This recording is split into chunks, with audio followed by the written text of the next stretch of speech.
Status seorang yang terpandang dan terhormat, kaya, pintar, terdengar sebagai suatu kehidupan sempurna yang begitu diidamkan oleh banyak orang. Kita tahu banyak sekali acara-acara di TV, di channel-channel di internet, dan sosial media yang menawarkan hal ini dan membangun hasrat hati untuk memiliki kehidupan seperti itu. Banyak sekali orang yang berlomba-lomba untuk menunjukkan kehidupan mereka, bahkan memamerkan segala sesuatu yang mereka capai atau yang mereka miliki. Sayangnya seringkali jalan ini membawa orang pada jalan kekecewaan, bahkan mungkin kehancuran. Bagi sebagian orang mungkin hal ini menjadi suatu impian yang tak pernah terpenuhi, yang membuat mereka terus mencari arti hidup mereka.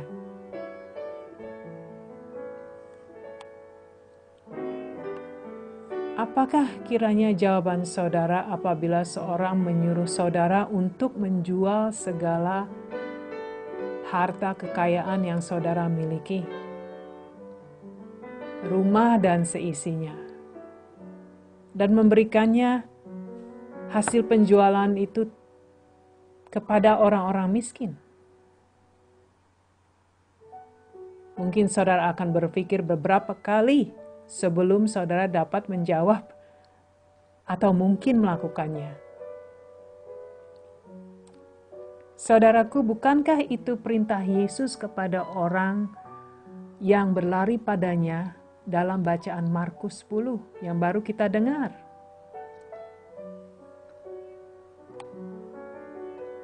Pasal ini bukanlah suatu perumpamaan, namun kejadian sebenarnya. Seorang berlari datang pada Yesus untuk mencari sesuatu yang tidak dia miliki, yaitu kehidupan kekal. Saya kira orang ini ragu akan keselamatan dirinya. Apakah dia telah memenuhi segala persyaratan untuk mendapatkan kehidupan kekal? Ada kemungkinan bahwa orang ini memiliki kehidupan dan kedudukan yang tinggi sebagai pemimpin agama dan mungkin hidup jujur dalam mendapatkan semua kekayaan yang dia miliki. Orang ini mengerti benar tentang hukum Taurat Musa.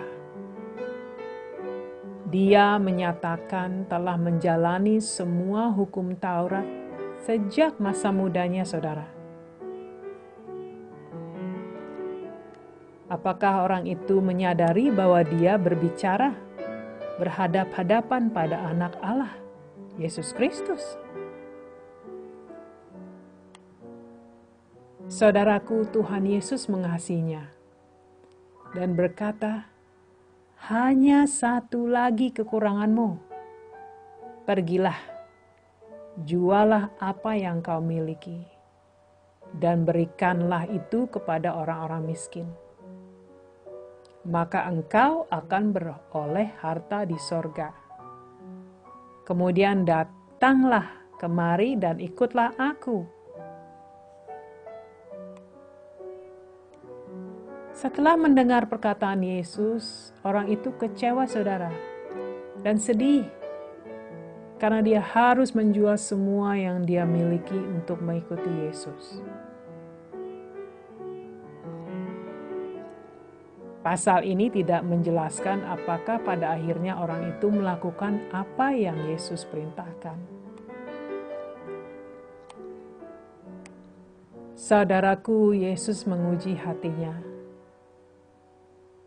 Dia menyuruhnya untuk memilih antara kekayaan, kejayaan duniawi, atau hal sorgawi.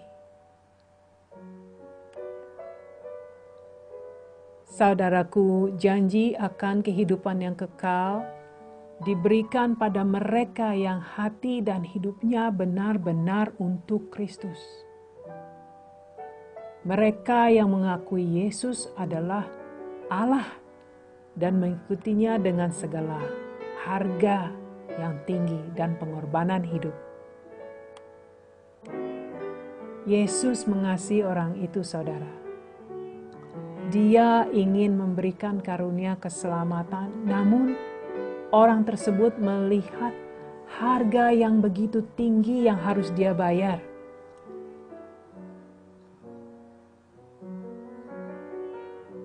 Dia memiliki segala yang diinginkan oleh banyak orang. Dan dia ingin mendapatkan keselamatan dengan caranya sendiri. Keselamatan sebagai tambahan dari apa yang dia telah miliki, saudara. Dia yakin bahwa keselamatan hidup dan kehidupan yang kekal bisa dia dapatkan dengan pekerjaan dan kekuatan sendiri dalam memenuhi hukum Taurat. Dia merasa bahwa kesucian diri pribadi adalah persyaratan yang dia penuhi untuk bisa mendapatkan kehidupan kekal. Saudaraku yang terkasih, kehidupan kita adalah sebagai pengikut Yesus berbeda dengan kehidupan agama-agama lain, di mana mereka berusaha untuk masuk surga dengan kekuatan sendiri dan pekerjaan baik yang mereka lakukan. Saudaraku, kita tidak berhak masuk surga. Sebagus apapun pekerjaan baik yang telah kita lakukan. Keselamatan yang kita terima adalah semata-mata anugerah Tuhan yang Tuhan berikan karena kasih-Nya melalui pengorbanan Yesus Kristus di kayu salib. Kita hanya harus percaya dan mengimani dan menerima kehidupan yang Dia berikan. Segala perbuatan dan pekerjaan yang baik yang kita lakukan adalah hasil dan lahir dari rasa cinta kasih kita pada Kristus. Keselamatan dan kehidupan yang kekal adalah karunia Allah semata, saudara. Bagi mereka yang mau menerima dengan iman, tanpa tambahan apapun. Matius 16 ayat 24 mengatakan, jika ada yang mau mengikuti aku, ia harus menyangkal dirinya sendiri, memikul salibnya, dan mengikuti aku. 1 Yohanes 5 ayat 12. Barang siapa memiliki anak, ia memiliki hidup. Barang siapa tidak memiliki anak, ia tidak memiliki hidup.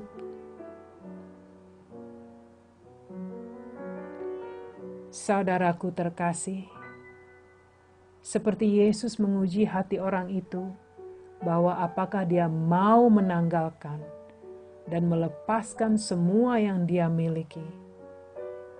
Maka Tuhan Allah juga menguji hati kita sebagai orang percaya. Apakah kita mau menerima keselamatan dengan bertobat atas segala dosa yang kita lakukan? Apakah kita mau melepaskan segala keinginan atau ambisi pribadi, impian dan rencana hidup yang kita idamkan, dan menyerahkan segalanya pada Allah untuk dapat mendapatkan kehidupan yang baik yang Dia rencanakan bagi kita? Apakah kita mau hidup baginya, saudara, agar kita bisa tumbuh menjadi seperti Kristus? Apakah ini berarti bahwa hidup kaya adalah salah? Apakah kita harus menjual semua yang kita miliki untuk diberikan pada orang miskin? Tentu saja tidak. Namun janganlah kita jadikan hal-hal itu, hal-hal duniawi sebagai hal yang utama dalam hidup kita. Menjadi berhala yang kita sembah. Karena di mana hartamu berada, di situ juga hatimu berada. Kalau hati kita tertuju pada Tuhan, saudara, maka kita tidak mudah jatuh dan tergoda. Yesus menguji hati orang itu, karena Yesus tahu bahwa harta kekayaan yang dia miliki adalah berhala baginya. Saudaraku terkasih, kita bukan lagi milik kita sendiri. Kita telah menjadi milik Kristus, saudara, sepenuhnya, yang telah menebus segala dosa kita dan mengaruniakan hidup yang kekal.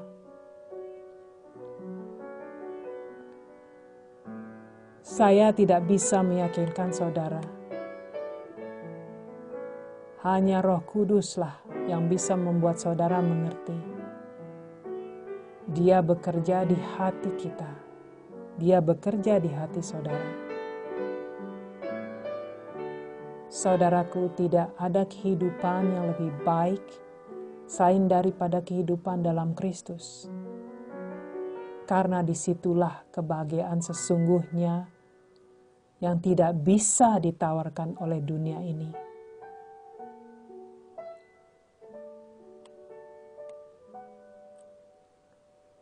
Marilah saudara, bersama kita alami kehidupan sekarang. Walaupun mungkin kita tidak memiliki banyak dan hidup secara sederhana, namun kita hidup dalam damai sejahtera Yesus Kristus. Sampai waktu kita berpulang pada Allah. Banyaklah berdoa. Janganlah sampai kita tergiur oleh hal-hal duniawi. Namun teruslah belajar untuk meraih hal-hal sorgawi. Doa saya pagi ini, semoga Roh Kudus memberikan pengertian yang dalam bagi saudara, bagi kita semua, termasuk saya sendiri. Amin, saudara. Tuhan berkati selalu.